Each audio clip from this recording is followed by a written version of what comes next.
ದೇವರಿಲ್ಲದ ಸ್ಥಿತಿ ಅಂದರೆ ಕಾನೂನಿಲ್ಲದ ಸ್ಥಿತಿ. ಎಲ್ಲ ರೀತಿಯ ಕೆಟ್ಟತನಗಳು ತುಂಬಿರುವ ಸ್ಥಿತಿಯಾಗಿದೆ. ನಾವು ಹೇಗಿದ್ದೇವೆ?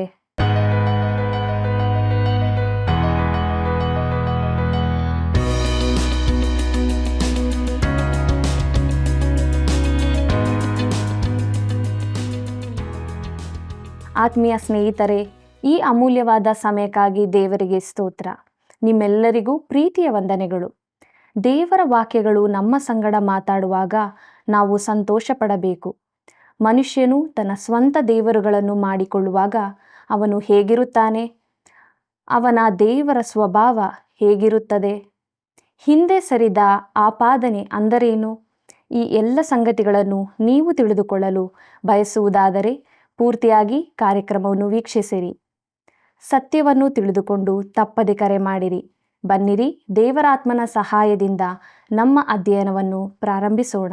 ಆತ್ಮೀಯ ಸಹೋದರ ಸಹೋದರಿಯರೇ, ನಿಮ್ಮೆಲ್ಲರಿಗೂ ಯೇಸು ಕ್ರಿಸ್ತನ ಸುಮಧುರವಾದ ನಾಮದಲ್ಲಿ ಪ್ರೀತಿಯ ವಂದನೆಗಳು.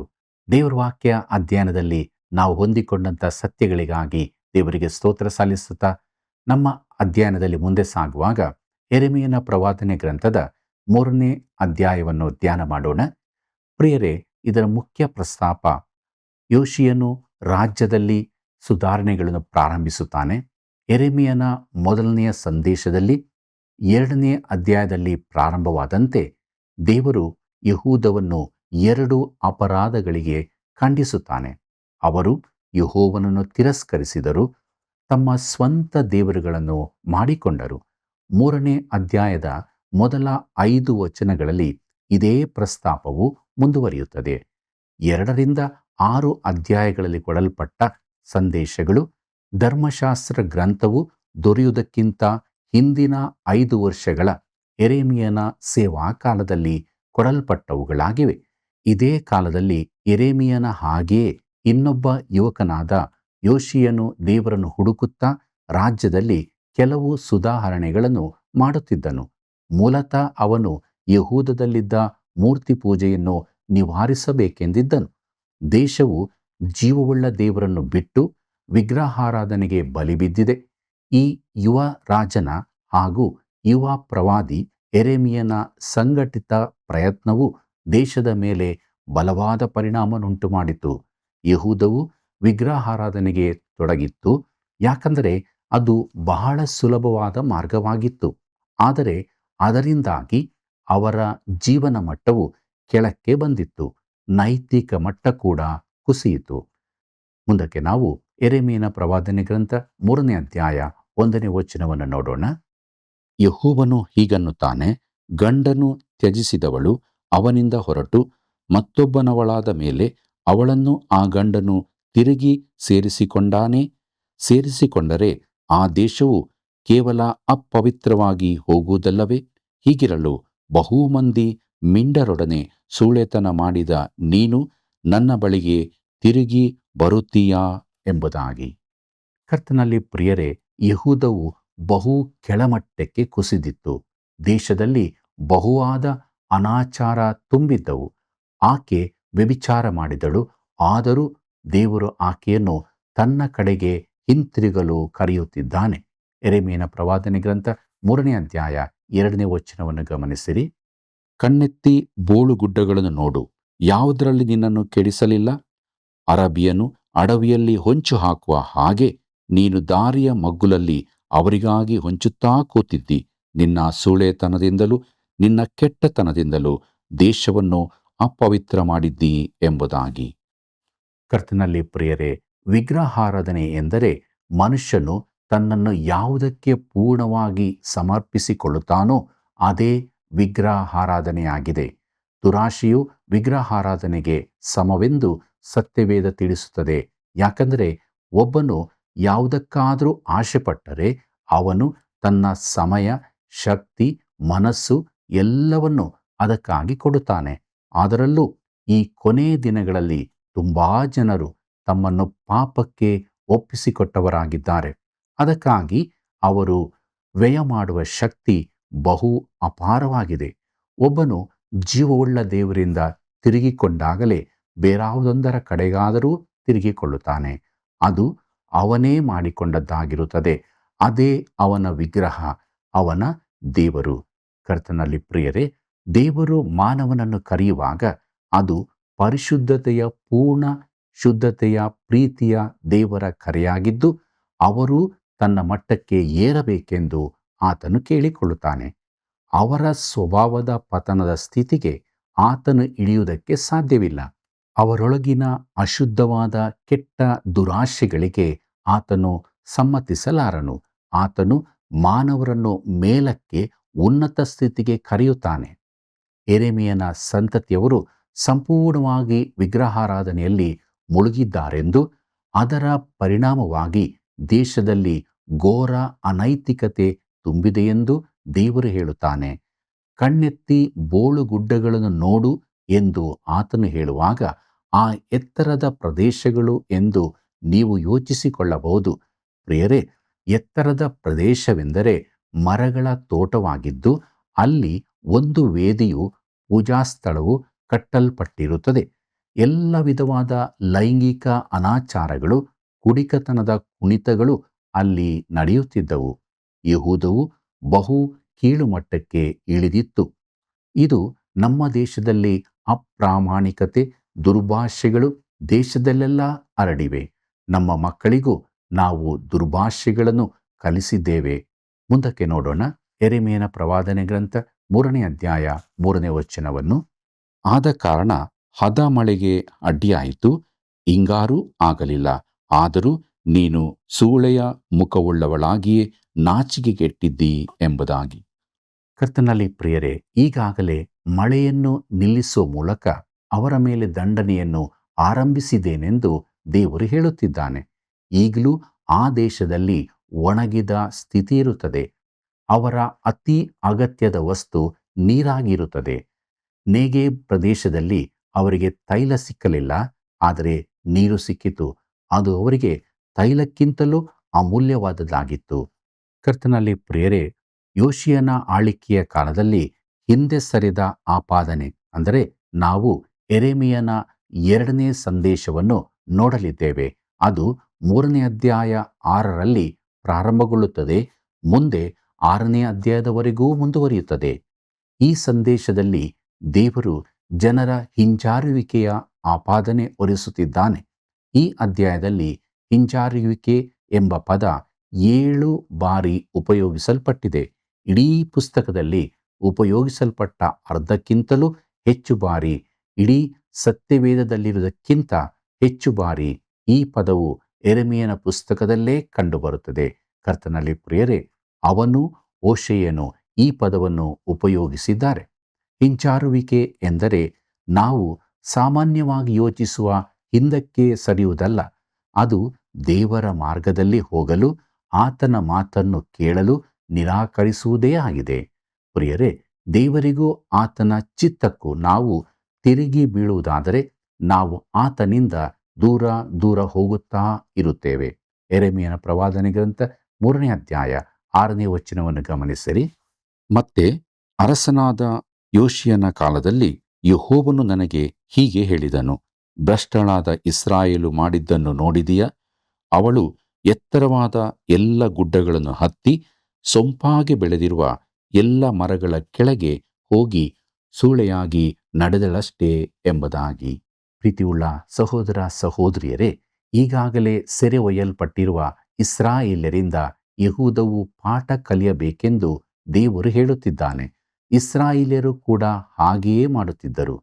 ಇಸ್ರಾಯೇಲು ಅಗಡು ಹಸುವಿನಂತೆ ಹಿಂದಕ್ಕೆ ಜಾರುತ್ತಾ ಇದೆ. ಅವರು ತನ್ನ ಕಡೆಗೆ ಹಿಂತಿರುಗಬೇಕೆಂದು ದೇವರು ಪ್ರಯತ್ನಿಸಿದನು, ಆದರೆ ಅವರು ಬರಲಿಲ್ಲ. ಇದರ ಫಲವಾಗಿ ಅವರು ಸೆರೆಗೆ ಒಯ್ಯಲ್ಪಟ್ಟರು. ಇಸ್ರಾಯೇಲ್ಯರಿಗೆ ಸಂಭವಿಸಿದ್ದು ಯೆಹೂದಕ್ಕೆ ಒಂದು ಎಚ್ಚರಿಕೆಯ ಪಾಠವೂ ಆಗಿರಬೇಕು. ಕರ್ತನಲ್ಲಿ ಪ್ರಿಯರೇ, ಈ ಅಧ್ಯಾಯದ 1ನೇ ವಚನದಲ್ಲಿ ದೇವರು ಹೇಳಿದ್ದಾನೆ, ಆದರೂ ನನ್ನ ಕಡೆಗೆ ಹಿಂತಿರುಗು ಎಂದು. ನೀನು ಬಹು ಮಂದಿಯೊಂದಿಗೆ ಸುಳ್ಳೆತನ ನಡೆಸಿದವಳಾದಳು, ನನಗೆ ಸೇರಿದವಳು. ನೀನು ಹಿಂತಿರುಗಿ ಬಂದರೆ ನಾನು ಸೇರಿಸಿಕೊಳ್ಳುವೆನು. ಈ ಕಾರಣದಿಂದಲೇ ದಾರಿ ತಪ್ಪಿ ಹೋದ ಯಾವ ವ್ಯಕ್ತಿಯಾದರೂ ದೇವರ ಬಳಿಗೆ ತಿರುಗಿ ಬರಬಹುದಾಗಿದೆ. ದೇವರು ಅವರನ್ನು ಸ್ವೀಕರಿಸುತ್ತಾನೆ. ಕರ್ತನಲ್ಲಿ ಪ್ರಿಯರೇ, ಆದರೆ ಇಸ್ರಾಯೇಲು ದೇವರ ಕಡೆಗೆ ತಿರುಗಲಿಲ್ಲ. ಅವರು ವಿಗ್ರಹಾರಾಧನೆಗೆ ತಿರುಗಿಕೊಂಡರು. ದೇವರು ಅವರನ್ನು ಸೆರೆಗೆ ಕಳುಹಿಸಿದನು. ಈಗ ಆತನು ಇದು ನಿಮಗೊಂದು ಪಾಠವಾಗಲಿ ಎಂದು ಯಹೂದದವರಿಗೆ ಹೇಳುತ್ತಿದ್ದಾನೆ. ಯೆರೆಮೀಯನ ಪ್ರವಾದನೆ ಗ್ರಂಥ 3ನೇ ಅಧ್ಯಾಯ 7ನೇ ವಚನವನ್ನು ಗಮನಿಸಿರಿ. ಅವಳು ಇವುಗಳನ್ನೆಲ್ಲ ನಡೆಸಿದ ಮೇಲೆ ನನ್ನ ಬಳಿಗೆ ಪುನಃ ಬಂದಾಳು ಅಂದುಕೊಂಡೆನು, ಆದರೆ ಬರಲಿಲ್ಲ. ಆಗ ಯಹೂದವೆಂಬ ದ್ರೋಹಿಯಾದ ಅವಳ ತಂಗಿಯು ಇದನ್ನು ನೋಡಿದಳು ಎಂಬುದಾಗಿ. ಪ್ರೀತಿಯುಳ್ಳ ದೇವಜನರೇ, ದೇವರು ಹೇಳುತ್ತಾನೆ, ನಾನು ಇಸ್ರಾಯೇಲಿಗೆ ನನ್ನ ಕಡೆಗೆ ತಿರುಗಿಕೊಳ್ಳಲು ಅವಕಾಶ ಕೊಟ್ಟೆ. ನಾನು ಅವಳನ್ನು ತಿರುಗಿ ಸ್ವೀಕರಿಸುತ್ತಿದ್ದೆ, ಆದರೆ ಆಕೆ ಬರಲಿಲ್ಲ. ಆಕೆಯ ದ್ರೋಹಿ ತಂಗಿಯಾದ ಯಹೂದವೆಂಬವಳು ಇದನ್ನು ನೋಡಿದಳು. ಯಹೂದದ ಪಾಪವು ಘೋರವಾದದ್ದಾಗಿತ್ತು. ಆದ್ದರಿಂದಲೇ ಅವಳಿಗಾದ ಸೆರೆಯ ಅನುಭವವು ಉತ್ತರದ 10 ಕುಲಗಳವರಿಗಿಂತ ಅಧಿಕವಾಗಿತ್ತು. ನಮ್ಮ ದುರಂತವೆಂದರೆ ಪ್ರಿಯರೇ, ನಮ್ಮಲ್ಲಿ ಸತ್ಯವೇದವಿದೆ, ಆದರೆ ಅದನ್ನು ಓದುವವರು ಬಹು ಸ್ವಲ್ಪ ಜನರು ನಮ್ಮಲ್ಲಿ ತೆರೆದ ಸತ್ಯವೇದವಿದೆ, ನಾವು ಯಾವಾಗ ಬೇಕಾದರೂ ಓದಬಹುದು ಎಂಬುದಾಗಿ ಹೇಳುವುದನ್ನು ಕೇಳಿ ಕೇಳಿ ನನಗೆ ಬೇಸರವಾಗಿದೆ. ಆದರೆ ಓದುವವರು ಯಾರು? ಎಷ್ಟು ಮಂದಿ ಅದನ್ನು ನಿಜವಾಗಿ ಓದುತ್ತಾರೆ? ಕರ್ತನಲ್ಲಿ ಪ್ರಿಯರೇ, ಯಹೂದಕ್ಕೆ ಒಂದು ಉದಾಹರಣೆ ಕಣ್ಣೆದುರಿಗೆ ಇದ್ದರೂ ಅದು ದೇವರ ಕಡೆಗೆ ತಿರುಗಿಕೊಳ್ಳಲಿಲ್ಲ. ನಮಗೆ ದೇವರು ಕೊಟ್ಟ ಸುಸಂದರ್ಭಗಳಿಗನುಸಾರವಾಗಿ ಆತನು ನಮ್ಮನ್ನು ಶಿಕ್ಷಿಸಲಿದ್ದಾನೆಂದು ನಾನು ನಂಬುತ್ತೇನೆ. ಯೆರೆಮೀಯನ ಪ್ರವಾದನೆ ಗ್ರಂಥ 3ನೇ ಅಧ್ಯಾಯ 9ನೇ ವಚನವನ್ನು ಗಮನಿಸಿರಿ. ಕಲ್ಲು ಮರಗಳೊಡನೆ ಹಾದರ ಮಾಡಿ ಲಘುವೆಂದು ಭಾವಿಸಿಕೊಂಡ ತನ್ನ ಸೂಳೆತನದಿಂದ ದೇಶವನ್ನು ಅಪವಿತ್ರಪಡಿಸಿದಳು ಎಂಬುದಾಗಿ. ಪ್ರೀತಿಯುಳ್ಳ ದೇವಜನರೇ, ಅವರು ಕಲ್ಲು ಮರದ ತುಂಡುಗಳಿಂದ ಮೂರ್ತಿಗಳನ್ನು ಮಾಡಿಕೊಂಡರು. ಮುಂದಕ್ಕೆ ಯೆರೆಮೀಯನ ಪ್ರವಾದನೆ ಗ್ರಂಥ 3ನೇ ಅಧ್ಯಾಯ 10ನೇ ವಚನವನ್ನು ಗಮನಿಸಿರಿ. ಇಸ್ರಾಯೇಲಿಗೆ ಇಷ್ಟು ದಂಡನೆ ಆದರೂ ಯಹೂದವೆಂಬ ದ್ರೋಹಿಯಾದ ಅವಳ ತಂಗಿಯು ನನ್ನ ಕಡೆಗೆ ಪೂರ್ಣ ಮನದಿಂದಲ್ಲ, ಕಪಟದಿಂದಲೇ ತಿರುಗಿಕೊಂಡಿದ್ದಾಳೆ ಎಂಬುದಾಗಿ. ಪ್ರೀತಿಯುಳ್ಳ ಸಹೋದರ ಸಹೋದರಿಯರೇ, ಯೋಷಿಯನ ಕಾಲದಲ್ಲಾದ ಭಕ್ತಿ ಸಂಜೀವನವು ನಿಜವಾದದ್ದೇ, ಯಾವ ಸಂಶಯವೂ ಇಲ್ಲ. ಅನೇಕರು ದೇವರ ಕಡೆಗೆ ತಿರುಗಿಕೊಂಡರು. ಆದರೆ ಅದು ಎಷ್ಟು ಜನಪ್ರಿಯವಾಯಿತೆಂದರೆ ಅನೇಕರಿಗೆ ಅದು ವಿಶೇಷವಾಗಿ ಕಾಣಲೇ ಇಲ್ಲ. ಅದು ದೇವರ ಕಡೆಗಿನ ತೋರಿಕೆಯ ಅನುಭವವಾಗಿತ್ತು. ಈ ದಿನಗಳಲ್ಲಿ ದೇವರ ವಾಕ್ಯದ ಕಡೆಗೆ ಜನರಲ್ಲಿ ಆಸಕ್ತಿ ಉಂಟಾಗುತ್ತಿದೆ ಎಂದು ನಾನು ನಂಬುತ್ತೇನೆ. ಆದರೆ ನಾವು ಎಚ್ಚರದಿಂದಿರೋಣ. ಅದು ಪುನರುಜ್ಜೀವನವಲ್ಲ, ಹೆಚ್ಚಿನದು ತೋರಿಕೆ ಮಾತ್ರದ್ದಾಗಿದೆ. ಜನರ ಗುಂಪು ಸೇರಿ ಬಂದದಕ್ಕಾಗಲಿ ಮಾರು ಹೋಗಬೇಡಿರಿ. ಅದರ ಅರ್ಧದಷ್ಟು ಮಂದಿ ಮಾತ್ರ ಯಥಾರ್ಥವಾಗಿ ಪರಿವರ್ತನೆಗೊಂಡಿರಬಹುದು. ಪ್ರಿಯರೇ, ನಿಜ ಕಾರ್ಯ ಆಗುವುದರೊಂದಿಗೆ ಪೊಳ್ಳು ಕಾರ್ಯಗಳೂ ಇರುತ್ತವೆ.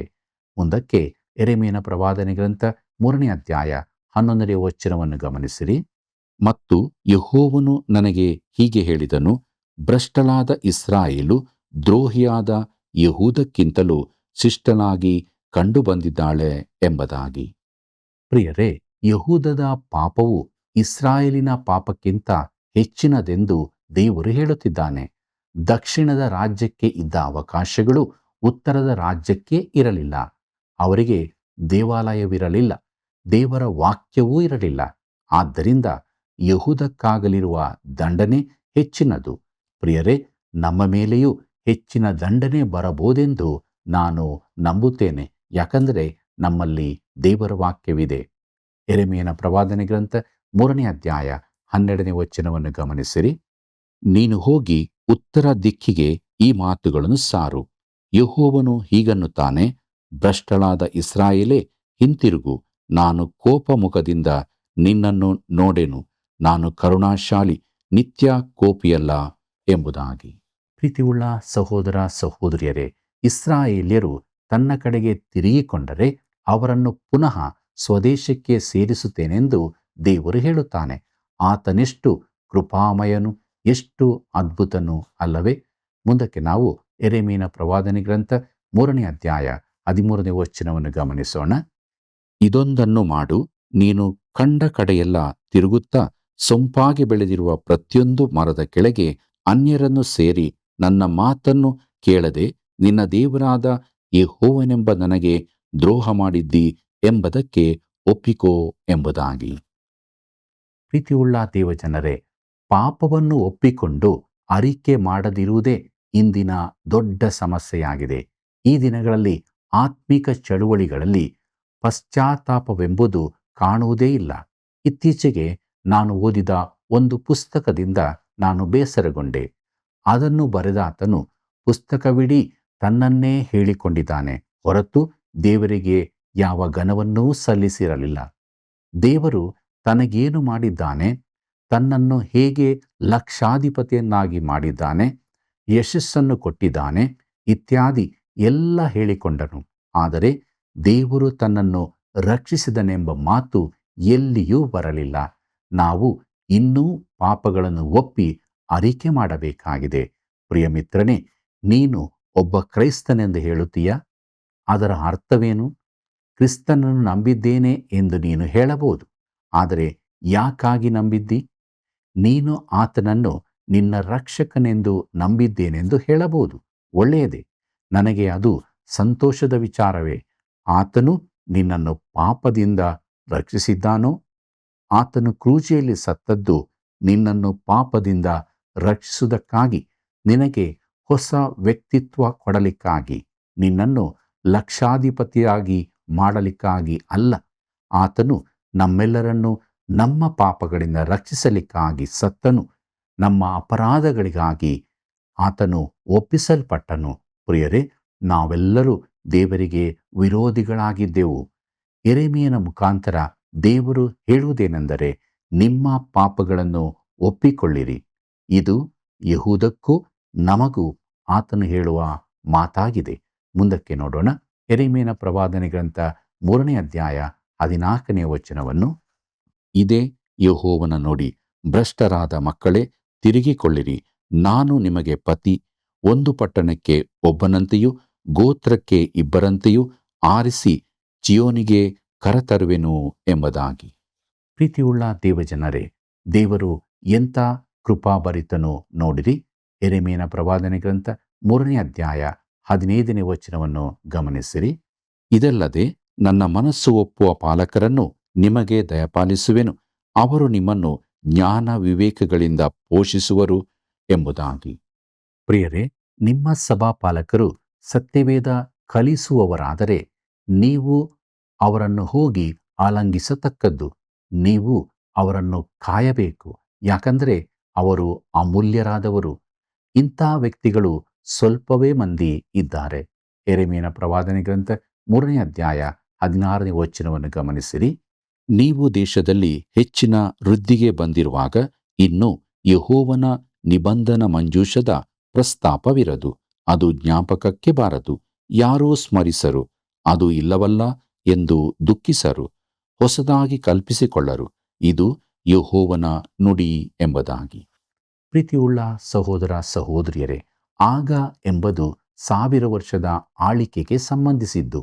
ಯೆರೆಮೀಯನ ಪುಸ್ತಕದುದ್ದಕ್ಕೂ ಈ ನಿರೀಕ್ಷೆಯ ಕಿರಣವನ್ನು ಕಾಣುತ್ತಾ ಇರುತ್ತೇವೆ. ಮೋಡ ತುಂಬಿದ ಆಕಾಶದಲ್ಲಿ ಪಕ್ಕನೆ ಸೂರ್ಯನು ಕಂಡುಬಂದು ಕಾಮನ ಬಿಲ್ಲನ್ನು ನೋಡಿದ ಅನುಭವ ನಿಮಗೆ ಆಗಿರಬಹುದೇ? ಯೆರೆಮೀಯನ ಪುಸ್ತಕವಿಡೀ ಇದೇ ರೀತಿ ಇರುತ್ತದೆ. ಪ್ರೀತಿಯುಳ್ಳ ದೇವಜನರೇ, ಭವಿಷ್ಯ ಈ ಮಹಿಮೆಯ ಪ್ರವಾದನೆಗಳು ಆಗಾಗ ಕಂಡುಬರುತ್ತವೆ. ಯೆರೆಮೀಯನ ಪ್ರವಾದನೆ ಗ್ರಂಥ 3ನೇ ಅಧ್ಯಾಯ 17 ಮತ್ತು 18ನೇ ವಚನಗಳನ್ನು ಗಮನಿಸಿರಿ. ಆ ಕಾಲದಲ್ಲಿ ಯೆರೂಸಲೇಮನ್ನು ಯೆಹೋವನ ಸಿಂಹಾಸನವೆಂದು ಕರೆಯುವರು. ಯೆಹೋವನ ನಾಮ ಮಹತ್ವದ ಸ್ಥಾನವಾದ ಯೆರೂಸಲೇಮಿಗೆ ಸಕಲ ಜನಾಂಗಗಳವರು ನೆರೆದು ಬರುವರು. ಇನ್ನು ಮೇಲೆ ತಮ್ಮ ದುಷ್ಟ ಹೃದಯದ ಹಠದಂತೆ ನಡೆಯರು. ಆ ಕಾಲದಲ್ಲಿ ಯೆಹೂದ ವಂಶವು ಇಸ್ರಾಯೇಲ್ ವಂಶದೊಡನೆ ಜೊತೆಯಾಗಿ ನಡೆಯುವುದು. ಎರಡೂ ಕಲೆತು ನಾನು ನಿಮ್ಮ ಪಿತೃಗಳಿಗೆ ಬಾಧ್ಯವಾಗಿ ದಯಪಾಲಿಸಿದ ದೇಶಕ್ಕೆ ಬಡಗಣ ಸೀಮೆಯೊಳಗಿಂದ ಬರುವವು ಎಂಬುದಾಗಿ. ಪ್ರೀತಿಯುಳ್ಳ ದೇವಜನರೇ, ಇದೊಂದು ಮಹಿಮೆಯಿಂದೊಡಗೂಡಿದ ಪ್ರವಾದನೆ, ಒಂದು ರತ್ನದಂತಿದೆ. ಮುಂದಕ್ಕೆ ನೋಡೋಣ. ಯೆರೆಮೀಯನ ಪ್ರವಾದನೆ ಗ್ರಂಥ 3ನೇ ಅಧ್ಯಾಯ 19ನೇ ವಚನವನ್ನು. ನಾನು ಎಷ್ಟೋ ಸಂತೋಷದಿಂದ ಗಂಡು ಮಕ್ಕಳೊಳಗೆ ನಿನ್ನನ್ನು ಎಣಿಸಿ ನಿನಗೆ ಮನೋಹರವಾದ ದೇಶವನ್ನು, ಅಂದರೆ ಸಮಸ್ತ ಜನಾಂಗಗಳ ಬಾಧ್ಯಗಳಲ್ಲಿ ರಮಣೀಯವಾದುದನ್ನು ಕೊಡುವೆನು. ನೀನು ನನ್ನ ಅನುಸರಣೆಯನ್ನು ಬಿಟ್ಟು ಓರೆಯಾಗದೆ ನನ್ನನ್ನು ತಂದೆ ಎನ್ನುವಿ ಅಂದುಕೊಂಡೆನು ಎಂಬುದಾಗಿ. ಕರ್ತನಲ್ಲಿ ಪ್ರಿಯರೇ, ನನ್ನನ್ನು ತಂದೆ ಎನ್ನುವಿ ಎಂಬುದಾಗಿ ನೋಡುವಾಗ ಇಸ್ರಾಯೇಲ್ಯರಲ್ಲಿ ಯಾವನೂ ದೇವರನ್ನು ವೈಯಕ್ತಿಕವಾಗಿ ಕರೆದಿಲ್ಲ.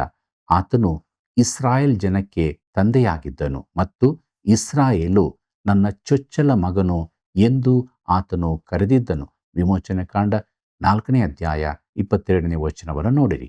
ಆದರೆ ದಾವೀದನನ್ನು ತನ್ನ ಮಗನೆಂದು ಕರೆದಿರಲಿಲ್ಲ. ನನ್ನ ಸೇವಕನಾದ ದಾವೀದನು ಎಂದು ಹೇಳಿದ್ದನು. ಕೀರ್ತನೆ 89 3ನೇ ವಚನದಲ್ಲಿ ಇದನ್ನು ನಾವು ನೋಡುತ್ತೇವೆ. ಮೋಶೆಯನ್ನೆಂದು ತನ್ನ ಮಗನೆಂದು ಕರೆದಿರಲಿಲ್ಲ.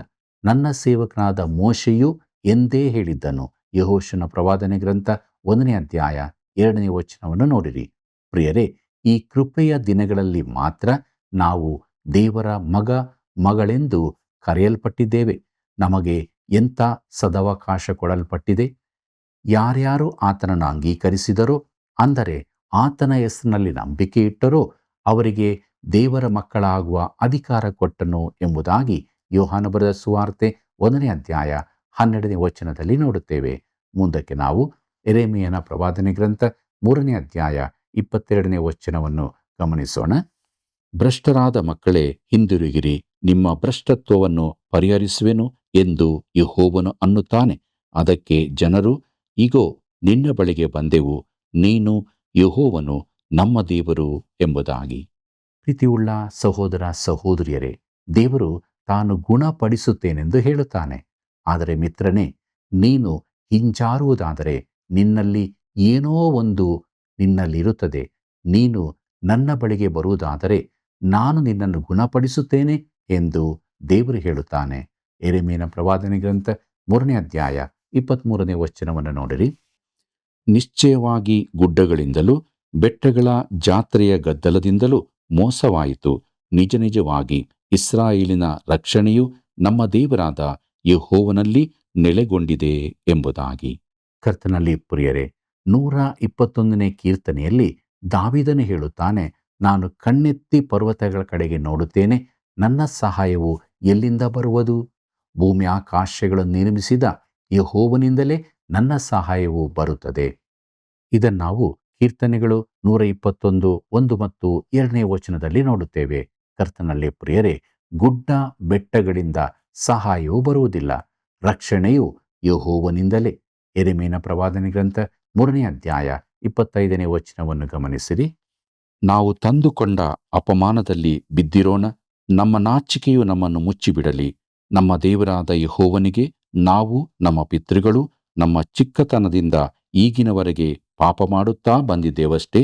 ನಮ್ಮ ದೇವರಾದ ಯೆಹೋವನ ಮಾತನ್ನು ನಾವು ಕೇಳಲೇ ಇಲ್ಲ ಎಂದು ಮೊರೆ ಇಡುತ್ತಾರೆ ಎಂಬುದಾಗಿ. ಪ್ರೀತಿಯುಳ್ಳ ಸಹೋದರ ಸಹೋದರಿಯರೇ, ಯೆಹೂದವು ತನ್ನ ಪಾಪಗಳನ್ನು ಅರಿಕೆ ಮಾಡಲಿಲ್ಲ. ಯೆರೆಮೀಯನು ಅವರಿಗೋಸ್ಕರ ಅವರ ಪಾಪಗಳನ್ನು ಹಾಗೂ ತನಗೋಸ್ಕರ ಅರಿಕೆ ಮಾಡಿಕೊಳ್ಳುತ್ತಾನೆ. ಪ್ರಿಯರೇ, ನಾವು ನಮ್ಮ ಪಾಪಗಳನ್ನು ಒಪ್ಪಿ ಅರಿಕೆ ಮಾಡುವುದರಿಂದ ನಮಗೇನು ಕೇಡುಂಟಾಗುವುದಿಲ್ಲ. ನಾವು ದೇವರ ಮಹಿಮೆಯನ್ನು ಕಳಕೊಂಡಿದ್ದೇವೆಂಬ ಅರಿಕೆಯನ್ನು ಎಂದಾದರೂ ಮಾಡಿದ್ದೇವೆಯೋ? ಎಂದಾದರೂ ಆತನ ಬಳಿಗೆ ಬಂದು ನೀನು ಆತನ ಮಹಿಮೆಗೆ ದೂರವಾಗಿದ್ದಿ ಎಂದು ಹೇಳಿಕೊಂಡಿದ್ದೇವೆಯೋ? ನಾವು ಆತನೆದುರಿಗೆ ನಮ್ಮನ್ನು ತಗ್ಗಿಸಿಕೊಳ್ಳಬೇಕಾಗಿದೆ. ಯೆಹೂದವು ದೇವರೆದುರು ತನ್ನನ್ನು ತಗ್ಗಿಸಿಕೊಳ್ಳಲಿಲ್ಲ. ದೇವರು ಅವರನ್ನು ಸೆರೆಯಾಗಿ ಕಳುಹಿಸಬೇಕಾಯಿತು. ದೇವರು ನಮ್ಮನ್ನು ಎಚ್ಚರಿಸಿ ಶಿಕ್ಷಿಸಲು ಸಿದ್ಧನಾಗುತ್ತಿದ್ದಾನೋ ಎಂದು ನಾನು ನೆನೆಸುತ್ತೇನೆ. ಪ್ರಿಯರೇ, ನಾವು ಆತನೆದುರಿನಲ್ಲಿ ನಮ್ಮನ್ನು ತಗ್ಗಿಸಿಕೊಳ್ಳಬೇಕಾಗಿದೆ. ಆದ್ದರಿಂದ ಪ್ರೀತಿಯುಳ್ಳ ಸಹೋದರ ಸಹೋದರಿಯರೇ, ದೋಷಗಳನ್ನು ಮುಚ್ಚಿಕೊಳ್ಳುವವನಿಗೆ ಶುಭವಾಗದು, ಒಪ್ಪಿಕೊಂಡು ಬಿಟ್ಟು ಬಿಡುವವನಿಗೆ ಕರುಣೆ ದೊರೆಯುವುದು ಎಂಬುದಾಗಿ ದೇವರ ವಾಕ್ಯ ಹೇಳಿರುವಾಗ ದೇವರ ವಾಕ್ಯಕ್ಕೆ ನಾವು ವಿಧೇಯರಾಗೋಣ. ನಮ್ಮ ತಪ್ಪು ಅಪರಾಧಗಳನ್ನು ಒಪ್ಪಿಕೊಂಡು ಆತನಿಂದ ಪರಿಶುದ್ಧತೆಯನ್ನು ಹೊಂದಿಕೊಳ್ಳೋಣ. ಪ್ರಾರ್ಥನೆ ಮಾಡೋಣ. ನಮ್ಮನ್ನು ಬಹಳವಾಗಿ ಪ್ರೀತಿ ಮಾಡುವಂಥ ನಮ್ಮ ರಕ್ಷಕನಾದ ಯೇಸು ಸ್ವಾಮಿಯಲ್ಲಿ ತಂದೆಯಾದ ದೇವರೇ, ಇದ್ದಂಥ ಸ್ಥಿತಿಯಲ್ಲಿ ನಿನ್ನ ಪಾದ ಬಳಿಗೆ ಬಂದಿದ್ದೇವೆ. ನಮ್ಮನ್ನು ಕರುಣಿಸು, ನಮ್ಮನ್ನು ಕ್ಷಮಿಸು, ನಮ್ಮನ್ನು ಶುದ್ಧೀಕರಿಸು, ನಿತ್ಯ ಜೀವದ ನಿರೀಕ್ಷೆಗೆ ನಮ್ಮನ್ನು ನಡೆಸು. ತಂದೆಯಾದ ದೇವರೇ, ನಮ್ಮೆಲ್ಲ ವೀಕ್ಷಕರ ಜೀವಿತಗಳಲ್ಲಿ ನಿನ್ನ ಬೆಳಕು ಅದು ನೆರೆಯಾಗಿರಲಿ. ನಿನ್ನ ವಾಕ್ಯಗಳು ಸಮೃದ್ಧಿಯಾಗಿ ವಾಸಿಸಲಿ. ಪ್ರತಿಯೊಬ್ಬರೂ ಪಾಪದಿಂದ ಬಿಡುಗಡೆ ಹೊಂದಿ ಬೆಳಕಿನ ಜೀವಿತವನ್ನು ಜೀವಿಸುವುದಕ್ಕೆ ಸಹಾಯ ಕೊಟ್ಟು ಕೈ ಹಿಡಿದು ನಡೆಸು. ಯೇಸುವಿನ ನಾಮದಲ್ಲಿ ಬೇಡಿದ್ದೇವೆ ತಂದೆಯೇ, ಆಮೆನ್. ಪ್ರಿಯರೇ, ಒಬ್ಬನು ಜೀವವುಳ್ಳ ದೇವರಿಂದ ತಿರುಗಿಕೊಂಡಾಗ ಬೇರಾವುದರ ಕಡೆಗಾದರೂ ತಿರುಗಿಕೊಳ್ಳುತ್ತಾನೆ. ಮನುಷ್ಯನು ಯಾವುದಕ್ಕೆ ಪೂರ್ಣವಾಗಿ ತನ್ನನ್ನು ಸಮರ್ಪಿಸಿಕೊಳ್ಳುತ್ತಾನೋ ಅದೇ ಅವನ ವಿಗ್ರಹ. ದೇವರ ಮಾರ್ಗದಲ್ಲಿ ಹೋಗಲು, ಆತನ ಮಾತನ್ನು ಕೇಳಲು ನಿರಾಕರಿಸುವುದೇ ಹಿಂಜಾರಿಕೆಯಾಗಿದೆ. ಆದುದರಿಂದ ಯಾವ ಸ್ಥಿತಿಯಲ್ಲಿಯೂ ಯಾವ ಸಂದರ್ಭದಲ್ಲಿಯೂ ನಾವು ಹಿಂಜರಿಯದೆ ದೃಢಚಿತ್ತದಿಂದ ದೇವರನ್ನು ಹಿಂಬಾಲಿಸುತ್ತಾ ಆತನ ಮಾತುಗಳನ್ನು ಕೈಕೊಂಡು ನಡೆಯೋಣ. ವೀಕ್ಷಕರೇ, ದೇವರ ವಾಕ್ಯವು ನಿಮ್ಮ ಜೀವಿತದ ಸ್ಥಿತಿಯನ್ನು ತಿಳಿಸಿದೆ ಅಲ್ಲವೇ? ನೀವು ಹೊಂದಿಕೊಂಡ ಆಶೀರ್ವಾದವನ್ನು, ಬಿಡುಗಡೆಯ ಬಗ್ಗೆಯೂ ಹಿಂದೆ ಕರೆ ಮಾಡಿ ತಿಳಿಸಿರಿ. ದಿನಾಲು ಮಿಸ್ ಕಾಲ್ ಕೊಟ್ಟು ಸೇವೆಯನ್ನು ಬೆಂಬಲಿಸಿರಿ. ವಂದನೆಗಳು.